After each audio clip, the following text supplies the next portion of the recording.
Please go to elithecomputerguy.com in order to view schematics, code, and more for the projects that you are learning about.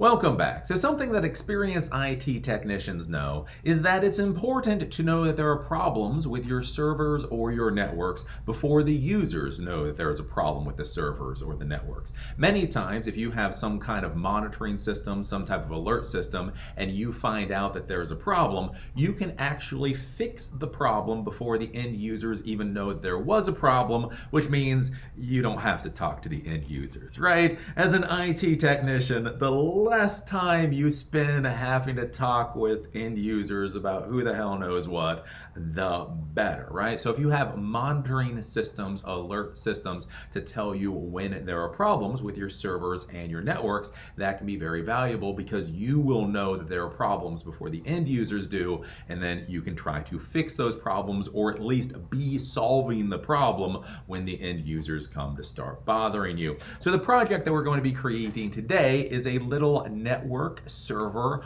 uptime monitoring system so that we're going to use an Arduino Uno with Wi-Fi. And what this is going to do is this is going to ping your default gateway. It's going to ping a local server. It's going to ping Salesforce.com and it's going to ping Google.com. And what we're going to get back is we're going to get back the millisecond replies. So how long it takes for these different servers to reply to the ping requests. So we can see, again, if the connection is good or if the connection isn't so good. And if one of the servers is not reachable, then what we're going to do is we're going to have a red LED light turn on. So we're going to have our nice little OLED screen. And so this OLED screen will show us what the current status of these different servers are. And then while everything is good, at least while the millisecond in reply is in the positive side, we'll have a green LED. So you can just have this green LED in the corner. You know if the LED is green, everything is probably fine. Then what will happen is if one of the servers is no longer reachable, the red LED will turn on and that will be able to alert you to come over and take a look at that little OLED screen and see what server is having an issue. Are you having an issue getting to google.com? Are you having an issue simply getting to the gateway? This is one of those things where you can use it as a troubleshooting routine. So you can say, okay, I can't get to google.com, but I can get to my gateway. What does that mean? Or I can't get to the gateway and I can get to google.com, but I can't get to the local server. What does that mean? So this is a little tool that you can use so you can get a quick idea of what the network conditions are, and then you can start trying to solve the problem, again, before the end users even know what's going on. So with that, let's go over to the workbench so I can show you how this little thing is built. Then I'll show you the code, and then we'll bring it all together and show you how it works in the real world.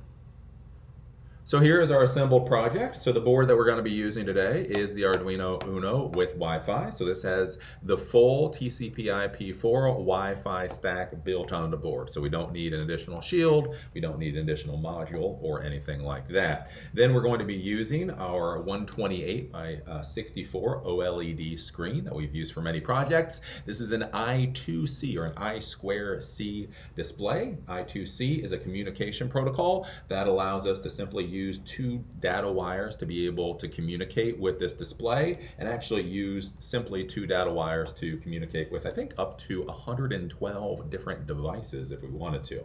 But anyways, so we're just going to be using this OLED screen as our display for the project. And then we have a breadboard and we have our standard red and green LED lights here. So we have the 220 ohm resistors on the positive side. So these things are going to be powered by the digital pins. So green is going to be powered by digital pin 8. Red is going to be powered by digital pin 9. And so that will go to the 220 ohm resistors. And then in our code, if everything is good, green light will show up. If something is wrong, the red light will show up. Now, one thing with this, the OLED screen and the Arduino Uno with Wi-Fi. An important thing is many times when we're using normal Arduino boards, the SCL and the SDA pins, so those SCL and SDA pins are on the back of the OLED screen. Those will many times be plugged into pins A4 and A5 on standard Arduino Uno boards. I will say with the Arduino Uno with Wi-Fi, there is actually a dedicated SCL and SDA pin on this particular board, and you will need to use that for this project to work. If you try to plug into A4 and A5, simply futzes out for whatever reason. So just plug in the SCL and SDA into the appropriate ports on the Arduino board. And so with that, that's really all that's required to build this project. So let's go over and take a look at the code. So here is the code for this project. It may look a little complicated, but really all we're doing is we're creating a whole bunch of different variables, and then we are simply printing out those variables. If you take a look at the code itself, it is not complicated. There's just a lot of it. So let's go up here and take a look at the libraries we're going to include. So for this, in order to make the OLED screen work, we're going to need these two libraries, the Adafruit SSD1306 library. You can get that by going to Tools, Manage Libraries, and install it from there. Do make sure you get the Adafruit SSD1306 library. There are other SSD1306 libraries out there, but they don't give you the functionality you need. So you need the Adafruit one, and then you also need the Adafruit GFX library. This is a core library for displays using Adafruit libraries. So you will need those two, and you will need to install both of these two. Then we are also going to need the Wi-Fi 9 library, and those are the libraries we'll need for this project to work. Now, the next thing that we're going to do is we're going to simply define our LED pins. So green LED is going to be digital pin number 8. Red LED is going to be digital pin number 9. This is for turning on the LEDs. Then we're going to come down here and we are going to define the information required for the OLED screen. So define OLED width. So the width is going to be 128.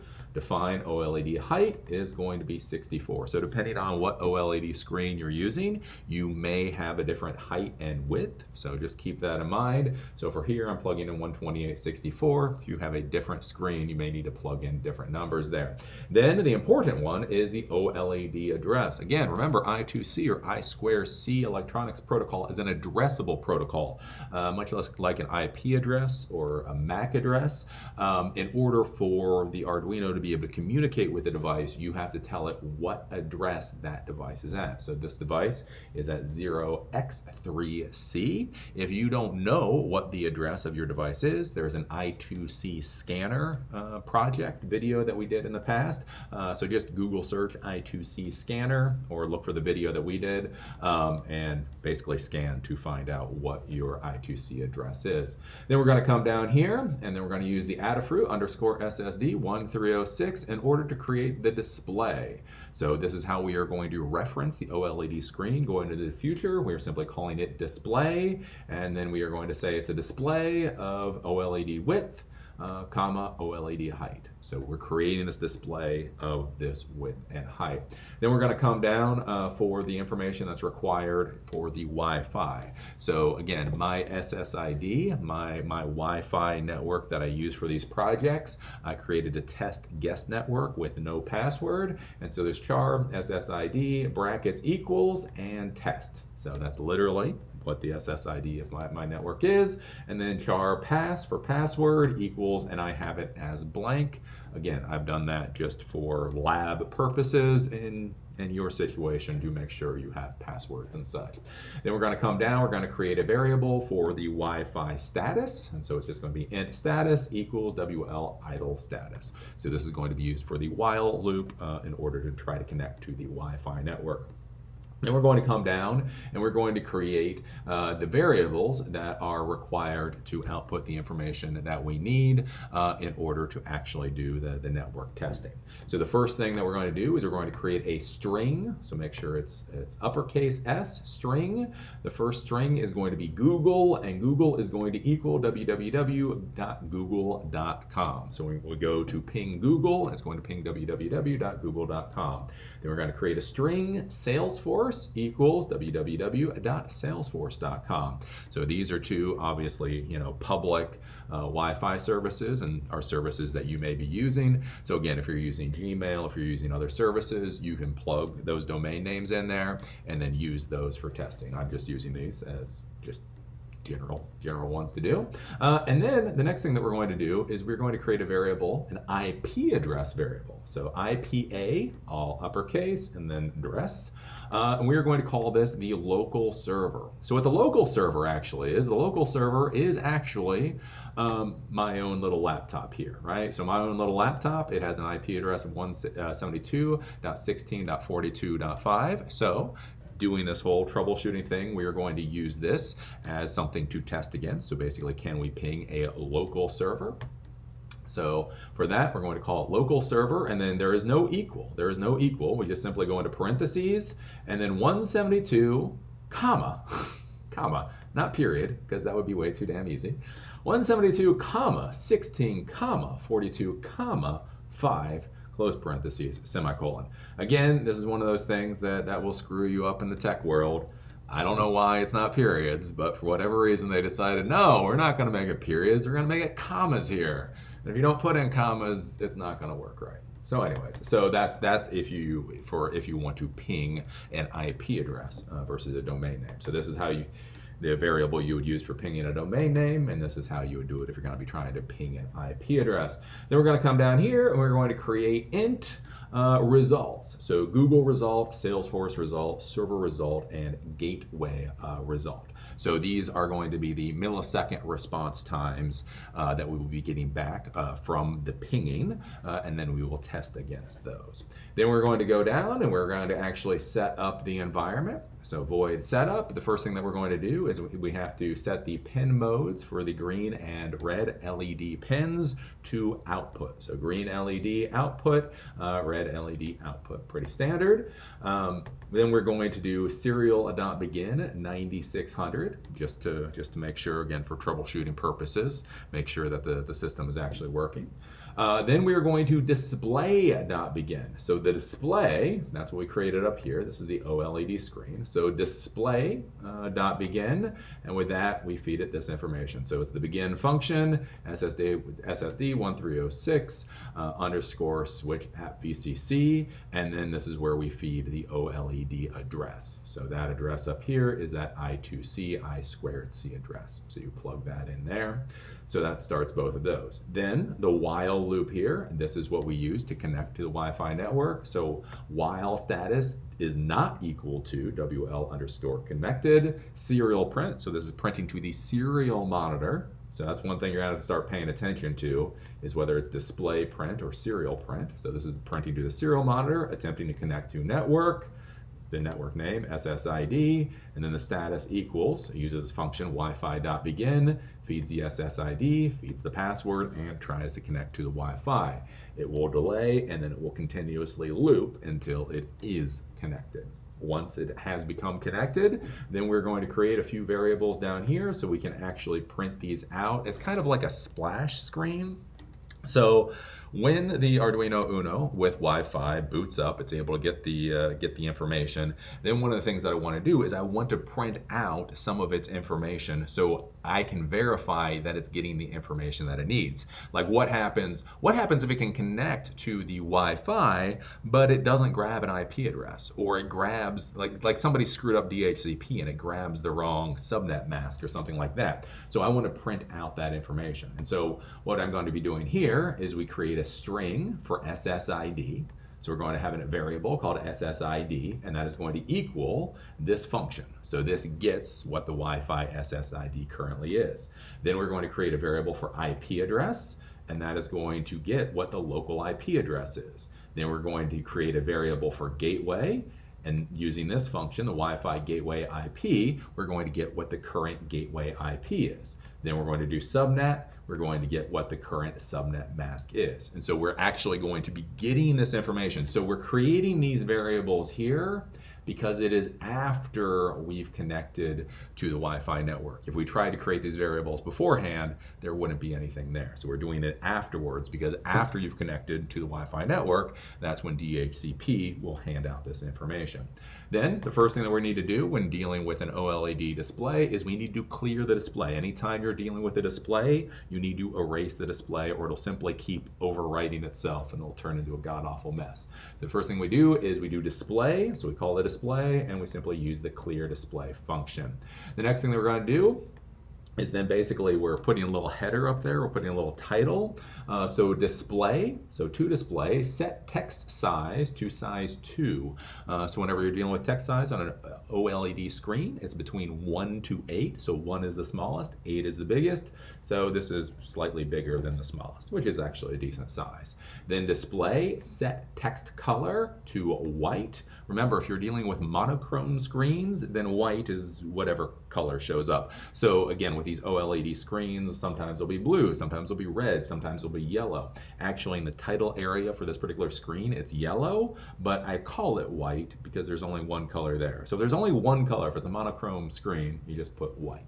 Then we need to put display set cursor. So we need to say, where are we going to start printing this text out? And we're going to start printing it at the first position on the first row. So 0, 0, what that does is that puts it in the very first position of the first column, and the first position of the first row. So remember, when you're dealing with screens, 0 is actually the first position. It starts at 0. 0 is the first position, 1 is the second position, 2 is the third position, so on and so forth. So basically, all the way at the upper left-hand corner, what we're going to do is we're going to display .println. We're just simply going to print out net tester. So this is just going to be a little title bar up there that says it's a net tester. Then we're going to come down and then we're going to print out the information that we actually care about, again, to verify that we are getting the DHCP addresses like we're supposed to get. So display, set text size. So here we're going to be setting this to 1 because at size 2 it would be too big. We are setting the color, again, to white, even though in this section of the OLED screen it'll actually look blue, but blue is its only color, so we set it to white. Then we need to display set cursor. So we're going to set where the cursor is going to start printing out. So this is going to be in the first column position, so all the way on the left-hand side, 17 pixels down. So we go 17 down, and that's where it will start printing. So we do display.print, and so simply we're going to say SSID : and then print line. So then it's going to say SSID : and then it'll say what the SSID is, test. Then it'll do display.print on the next line, IP, print line, whatever the IP address is. Then on the next line, subnet, print line, what the subnet mask is, gateway, what the gateway is. So this way, basically, we're having essentially like a diagnostic splash screen. It's going to tell us what the SSID is that it's connected to. It's going to tell us what the IP address is. It's going to tell us what its subnet mask is and what its gateway is. And it's important to understand this is what it actually is, like what it actually received from the DHCP, again, to verify you're not having some weird ass DHCP issues. Then display.display. So we reference the display and then we use the display function, and what this does is this then prints all of this information from memory to the OLED screen. So while we're doing this, this loads this into the OLED's memory, and then this is the function that is required to print to the screen. If you don't do this function, then you're not going to see anything on the screen. Then we're going to delay for 5,000 milliseconds, 5 seconds. You can put this whatever you want. Basically, I just want this to be long enough that I can sit there, I can take a look at the OLED screen, I can say, yep, everything looks right, and then it will continue. If you need longer, do longer, shorter, whatever. Then we're going to come down here and we're going to go into the actual loop itself, and this is what's going to loop, loop, loop, loop, loop, loop, loop, and keep dynamically doing the testing. So here we're going to create an IP address variable for gateway. So we're creating a gateway variable within the loop, and that is going to be Wi-Fi.gateway IP function. So we're going to create a variable down here, make it equal to this. Then we're going to have the Google result. So when we created all those integer variables up here, these are the results that we're testing against. So Google result equals Wi-Fi.ping function Google. So if we go up here and take a look at what Google is, so Google is www.google.com. So it's going to wifi.ping, www.google.com. The reply that's going to get, the response that it's going to get is the millisecond of response time. And so that milliseconds of response time is then going to be set as the value for the variable Google result. The same is going to be true for Salesforce result. So that's going to ping salesforce.com. Server result is then going to wifi.ping the local server. So that's going to ping the IP address that we put up here.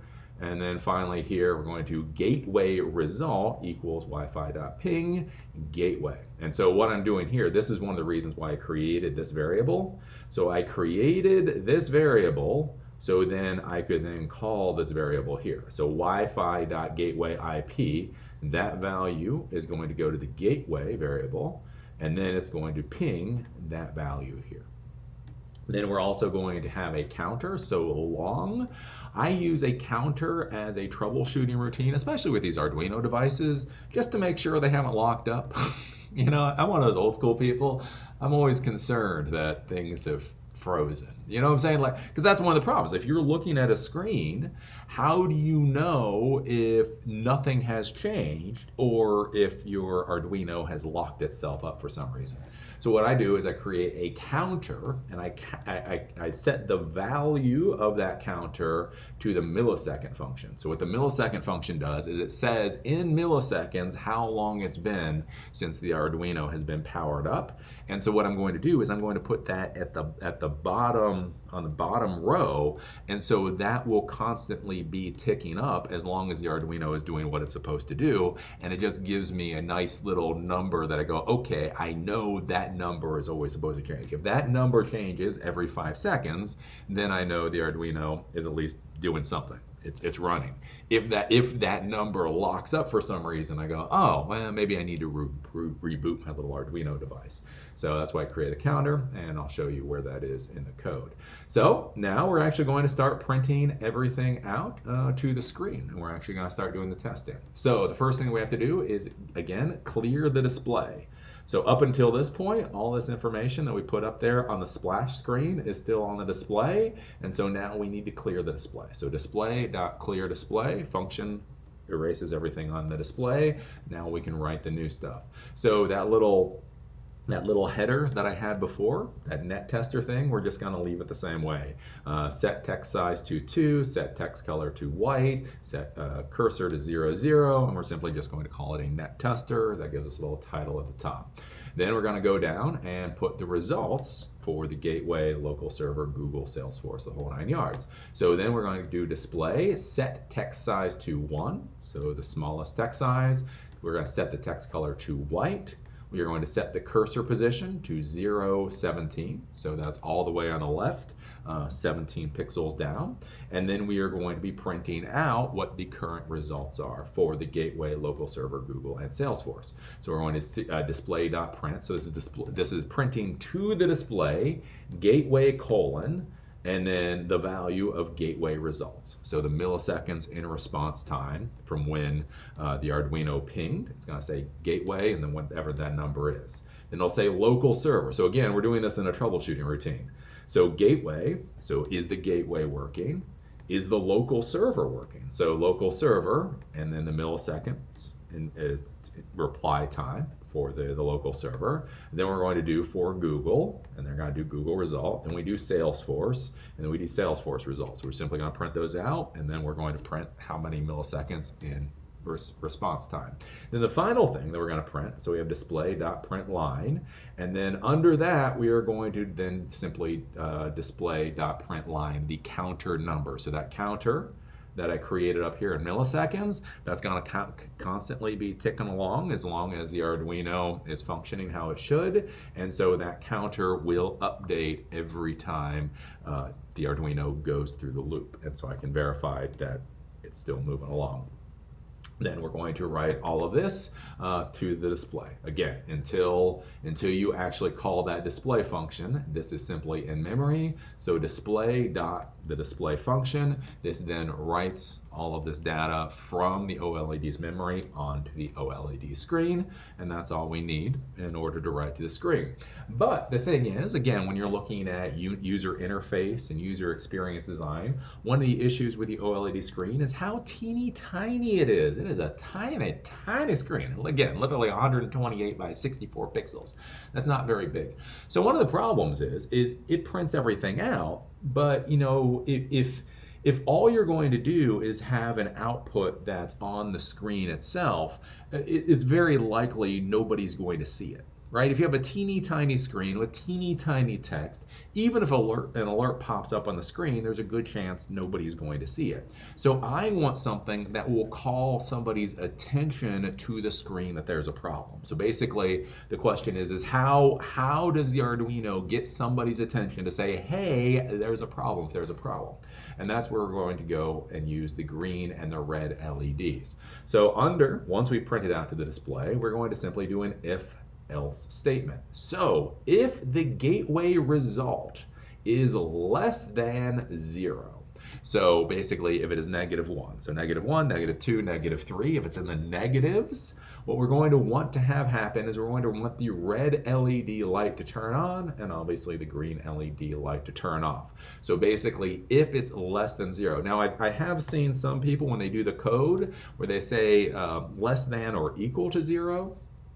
What I found though is that many times when you get a 0 millisecond response time, the network device is actually still working, and so it's really when it's -1, right? So it's in the negatives. So if the gateway result is less than 0, or the server result is less than 0, or the Google result is less than 0, or the Salesforce result is less than 0, then turn the green LED off, turn the red LED on.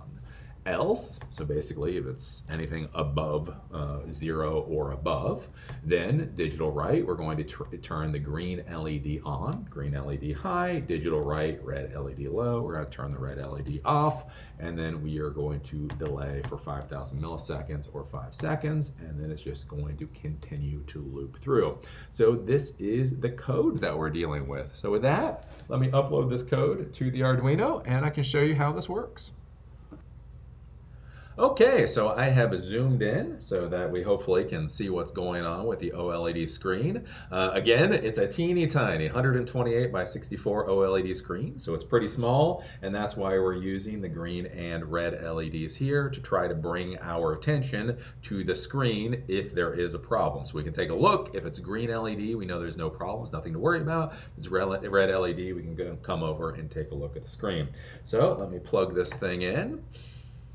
Okay, and so initially right now we're getting some of this gobbledygook. So when you initially boot up the OLED screen, sometimes you get this as the Arduino is loading its code. So we'll just wait a second. There we go. We got our splash screen. And so we can see our SSID, our IP, our subnet, and our gateway. That then goes into the actual testing itself. So you see the gateway, the local server, the Google server, and Salesforce. So gateway, we're getting a 10 millisecond response time. Now it's 0. Local server's 10, Google's 20, Salesforce is 20, and you can see that going up and down every 5 seconds as this loops through. Now, since you can see everything is 0 or above, then the green LED light is on. And again, I have this little counter down here just so I can verify that the code is actually running, that the Arduino hasn't somehow gotten locked up. You see how that just keeps ticking along? That's one of those little troubleshooting routines that I build into projects like this just to make sure that something hasn't gotten locked up. So with that, just to verify that everything is working, what I'm going to do is I'm going to turn off the Wi-Fi on my laptop here. So again, the local server that has the IP address of my laptop. So I'm simply going to go here. I'm going to turn off the Wi-Fi on my laptop. And then in a couple of seconds, 5 seconds, like I said, it keeps looping through. and the next time it goes to ping, there we go. We see there's a problem, and that happened literally that quickly. So we can see that the gateway's fine, 0. We can see Google's fine, all that. But then for the local server, we can see we're getting the -1 to say that there's a problem there. So that way, the red LED can go off and it can go, oh, let me see what's happening. I can come up here. They can then read what's going on with the OLED screen and try to figure out what the problem is. Now, let's say it's like, oops, it was just an oopsie, right? Somebody disconnected the server for some reason. So if I turn on the Wi-Fi, we can see this is going to take a couple of seconds. So the Wi-Fi will get turned on, and then again, after about 5 seconds, it'll go through the ping process, and then hopefully, there we go. It goes back to being green. So the server is now back up and running again. We are now getting a local server millisecond reply time. It's currently 0. Now it's pretty high, 670, but we can see that it is now reachable. So this is just how you can have this automatic little network tester, little server tester. It can be continuously running, and it can alert you if there's any problems.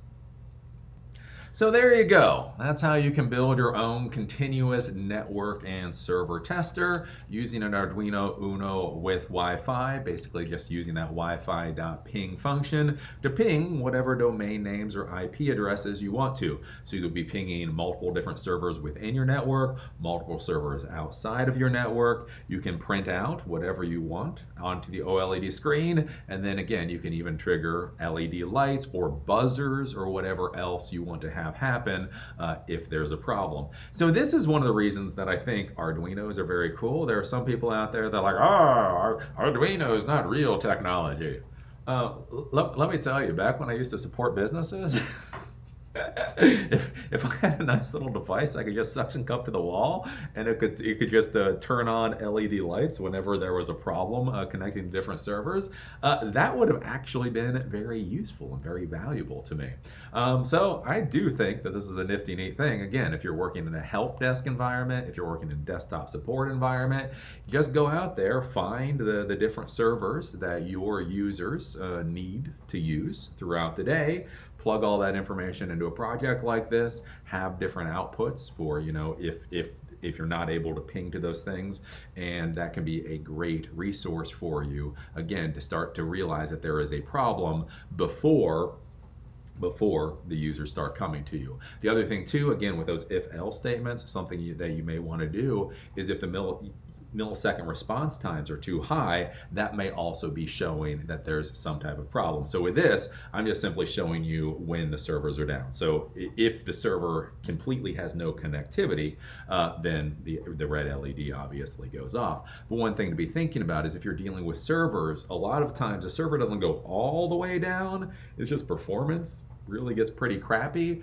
and so you can have some type of threshold in here. Not only is it below 0, you get a red light goes off, but maybe if it goes above 1,000, a yellow light turns on. You can go, oh, okay, I know we can still connect to the server, but obviously there's some kind of network problems, and that's one of the issues you run into in the real world with users, where users can get to a website, but then they try to upload something or they try to download something, they try to interact with the website, and they're on the website, but then crap keeps failing for some reason, especially things like VPN servers. Imagine if you have a VPN server, people are trying to connect to the VPN server, they're able to get the initial connection, but it keeps dropping. You're trying to figure out what's going on. Again, with that millisecond response time, you may be like, oh, there's something going on with the network, let me go and see what's happening. What you might find is maybe your main network connection to that VPN server, that has gone down for some reason, and everything's getting routed through some like weird ass backup connection that was installed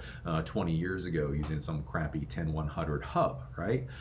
So those are some of the things to be thinking about if you're going to be building little Arduino projects like this. And again, how this can be useful in the real world. And then also something to think about is if you have a teeny tiny screen, like again, if you have a teeny tiny OLED screen, I love these OLED screens because they can give you a lot of information, but they're that small.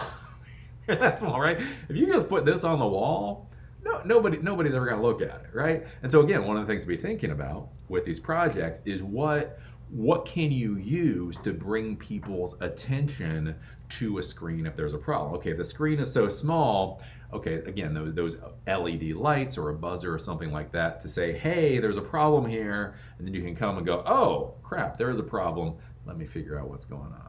So anyways, that was the project for today. As always, I enjoyed doing this video, and I look forward to seeing you in the next one.